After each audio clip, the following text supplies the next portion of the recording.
আছে। পুলিশ হিসেবে আপনার যে জাতীয় কর্তব্য আছে তার সমস্ত মানবিকতাকে বিসর্জন দিয়ে নিজেদেরকে।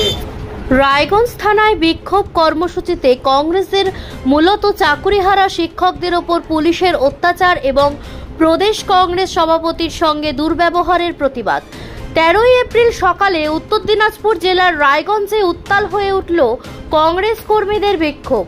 চাকরি হারানো শিক্ষকদের ওপর পশ্চিমবঙ্গ পুলিশের অমানবিক অত্যাচার এবং প্রদেশ কংগ্রেস সভাপতির প্রতি দুর্ব্যবহারের প্রতিবাদে জেলা কংগ্রেসের ডাকে রায়গঞ্জ থানার সামনে আয়োজন করা হয় এক প্রতিবাদ বিক্ষোভ এবং ডেপুটেশন কর্মসূচি। ঘটনাস্থলে সকাল 10টা থেকে জড়ো হতে থাকেন রায়গঞ্জ শহর ও ব্লক কংগ্রেস কমিটির নেতৃত্বে শতাধিক কংগ্রেস কর্মী ও সমর্থক। পুলিশের বিরুদ্ধে স্লোগান মুখর হয়ে ওঠে গোটা এলাকা। প্রতিবাদকারীরা দাবি করেন, রাজ্য সরকার একদিকে শিক্ষাক্ষেত্রে বেকারত্ব বাড়িয়ে তুলছে, অন্যদিকে শান্তিপূর্ণ আন্দোলনরত শিক্ষকদের ওপর বর্বরোচিত পুলিশি হামলা চালানো হচ্ছে।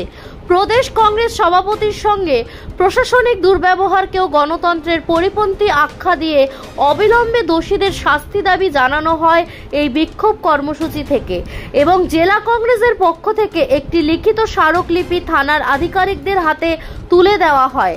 এই প্রসঙ্গে উত্তর দিনাজপুর কংগ্রেসের জেলা সভাপতি মোহিত সেনগুপ্ত জানায়, রাজ্যবাসী উদ্বিগ্ন 26,000 ছেলে মেয়ের চাকরি চলে যাওয়ায়। কিভাবে চলবে শিক্ষা ব্যবস্থা, কিভাবে চলবে ছেলে মেয়েগুলোর সংসার, এই প্রসঙ্গে তিনি আর কি বললেন শুনুন বিস্তারিত। আপনাদের থানার সামনে গত কয়েকদিন ধরে সুপ্রিম কোর্টের নির্দেশে 26,000 মাস্টারমশাই চাকরি চলে গেছে। তারই ব্যাপারে আমরা রাজ্যবাসী উদ্বিগ্ন।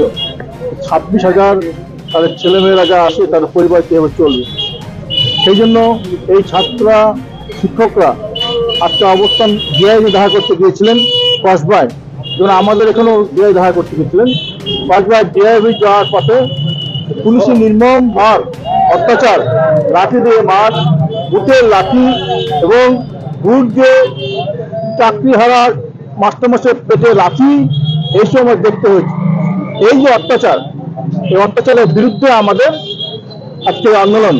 এখানে দিয়ে ভালো ব্যবহার করেছে, আর উত্তর জেলার দিয়ে ভালো ব্যবহার মাস্টারমশাই, এখানে অশান্তি হয়নি, কিন্তু ওখানে কেন হলো বাসবাস হলো, দলে দাসে পরিণত হচ্ছে, কি দোষে পরিণত হয়েছে। আজকে রাজ্যের পুলিশ আজকে তাদের মায়া হলো না, তাদের বাড়ির যদি কোনো সন্তান চাকরি চলে যেত সে আন্দোলন করতে ফুটে লাঠি মারতে পারতেন। আমি আইসিকে বলছি রাখতে পারতেন। আপনার পরিবারে যদি কারো চাকরি চলে যেত আপনার সহকর্মী বুট দিয়ে লাঠি মারতে পারতেন। আজকে এই যে অমানবিক কাজ পুলিশের, তার বিরুদ্ধেই আজকে আমাদের আন্দোলন। এই আন্দোলন খালি রায়গঞ্জে না, রাজ্যের সমস্ত থানায় আন্দোলন। আজকে এসএসসি চাকরি 17,000 যোগ্য চাকরি চলে গেছে, 17,300 যোগ্য চাকরি চলে গেছে, 8,000 অযোগ্য চলে গেছে। কে যোগ্য অযোগ্য আজকে সিবিআই বলেছে, সুপ্রিম কোর্ট বলেছে, হাইকোর্ট বলেছে, বারে এসএসসিকে, রাজ্য সরকার বলছে লিস্ট দেওয়ার জন্য, ওনার লিস্ট দেওয়ার জন্য। এসএসসি বলছে ওনার লিস্ট পুড়ে গিয়েছে, ওনার লিস্ট খুঁজে পাওয়া যাচ্ছে না। একটা সরকার যখন চলে, একটা এডুকেশন দিয়ে আমরা দুর্নীতি হচ্ছে, 5টা রাজ্যে কয়েক বছর জেল খাচ্ছে, সেখানে বলছে ওনার লিস্ট ধ্বংস হয়ে গিয়েছে, পুড়ে গিয়েছে। এই যে জবাব দেখে আজকে যোগ্য অযোগ্য বাঁচতে পারলেন না। নিজেরাই বলছে অযোগ্য আছে 8,000, কিন্তু আজকে লিস্ট দিতে পারলেন না। দায়িত্ব কার? সরকারের, রাজ্য সরকারের, এসএসসি। তারই বিরুদ্ধে আজকে যখন আমাদের মাস্টারমশাই আন্দোলন করছিলেন, তাদের নির্মমভাবে অত্যাচার করলো পুলিশ, বৃহত্তর দেখে লাঠি উঁচিয়ে মারা হলো। তো তারপর দিন যখন আমাদের তারা অবস্থান করছিলেন ছল লেগে, সেখানে আমাদের প্রদেশ কংগ্রেস সভাপতি সম্মানীয় শুভঙ্কর সরকার যে জল বিস্কুট দিয়ে গেছিলেন, শুভঙ্কর সরকারের উপর পুলিশ ঝাঁপিয়ে পড়লো।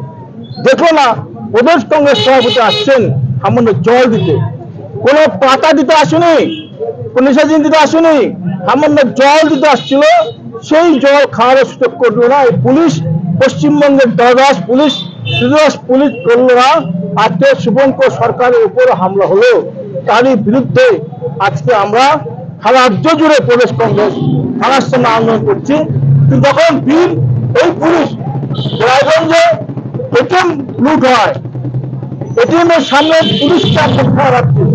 তাদের নাকের ডগায় যেমন এটিএম লুট হয়, তখন এই বিরক্ত পুলিশ থাকে কোথায়? তখন থাকে কোথায়? রায়গঞ্জ শহরের সোনার দোকান চুরি হয়, তখন থাকে ওটা পুলিশ। আজকে যখন রায়গঞ্জে একেবারে ছিনতাই চুরি হচ্ছে, মোটর ব্যাগ চুরি হচ্ছে, তখন পুলিশ থাকে কোথায়? তখন তো কাটমানি খেয়ে আজকে এই পুলিশরা বড় হচ্ছে। রায়গঞ্জ থানার আইসি বলছে রায়গঞ্জ খুব ভালো চলছে, সেই জন্য দিনে 2 ঘন্টা ধরে এই থানার অপোজিটে উনি জিম করছেন। সন্ধ্যাবেলায় উনি জিম করছেন, তার কত শান্তি আছে রায়গঞ্জ থানায়। কিন্তু রায়গঞ্জে এত অশান্তি, রায়গঞ্জে চুরি তাহলে এই বিন্দুবারে একটা মেয়ের উপর শ্লীলতাহানি হলো, ওই আসামিকে ধরা হলো।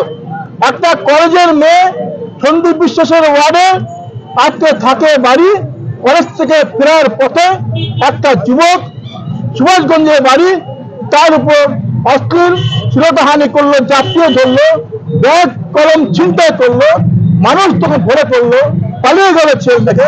আজ পর্যন্ত পুলিশ ধরতে পারে নাই। কার নির্দেশে? তৃণমূল কংগ্রেস নেতার নির্দেশে। সন্দীপ বিশ্বাসের ওয়ার্ড চেয়ারম্যানের ওয়ার্ড না করছে, আপনারা ধরবেন না।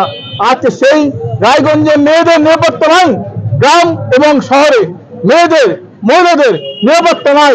পুলিশের সামনে দেখে আজকে মেয়েদের অত্যাচার হচ্ছে, নির্যাতিত হচ্ছে। আজকে পুলিশ সেখানে নির্বিকার, পুলিশ কাটমানি খেয়ে বসে আছে। তাই আমি অনুরোধ করবো, পুলিশের যে উদ্যোগ আছে, উদ্যোগ ছেড়ে দিয়ে তৃণমূলের নীল সাদা ড্রেস পরা হোক, তবেই আমরা খুশি হব।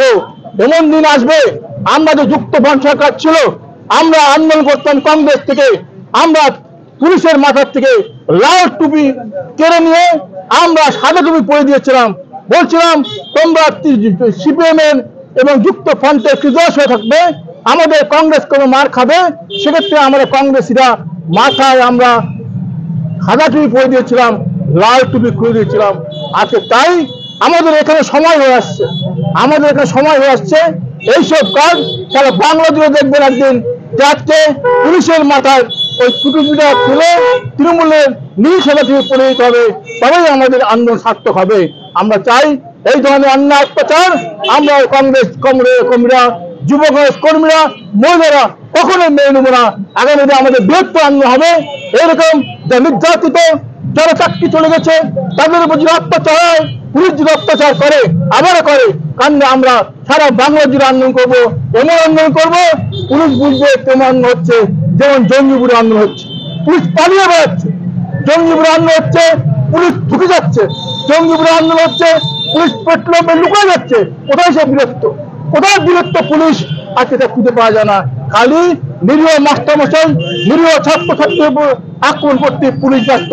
এই যে ধিক্কার যায় পুলিশকে, এই পুলিশকে, পশ্চিমবাংলা পুলিশকে, মমতা ব্যানার্জির পুলিশকে ধিক্কার জানাই। সেই জন্য আজকে 5 জেলা আছেন, মমতা ব্যানার্জি জেলে যাওয়া উচিত, জেলে যাওয়া পরিস্থিতি হয়ে আসছে।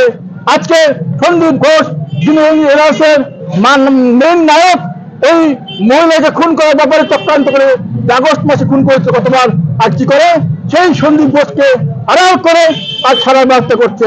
সেই একদিকে পুলিশ, একদিকে ডাক্তার, স্বাস্থ্য সম্পদ, স্বাস্থ্য ভবন এবং শিক্ষা ভবন দুর্নীতিগ্রস্ত, সব বস্তুর ভাগ পায় ওই মমতা ব্যানার্জি, ওই অভিষেক ব্যানার্জি আর তৃণমূল কংগ্রেস। বাড়ি তৈরি করছেন? নো টেনশন, এখন মোবাইলের মাধ্যমে ইট, বালি, পাথর, রড ও অন্যান্য নির্মাণ সামগ্রী অর্ডার করুন আমাদের ওয়েবসাইট www.buildingmart.co.in থেকে, আর পেয়ে যান আপনার বাড়ির দরজায়। বন্ধুগণ, আর দোকানে দোকানে ঘোরার প্রয়োজন নেই, মালপত্র নষ্ট হওয়ার ঝামেলাও নেই। মাত্র 1 ক্লিকে ইনস্ট্যান্ট উন্নত মানের নির্মাণ সামগ্রী পেয়ে যান আপনার বাড়িতে। বিশদ জানতে যোগাযোগ করুন 8250331346 এই নম্বরে। প্রোডাক্ট দেখতে ভিজিট করুন www.buildingmart.co.in এ। এখন আপনিও রিপোর্টার, আপনার এলাকার যে কোনো খবর পাঠান এই নম্বরগুলোতে।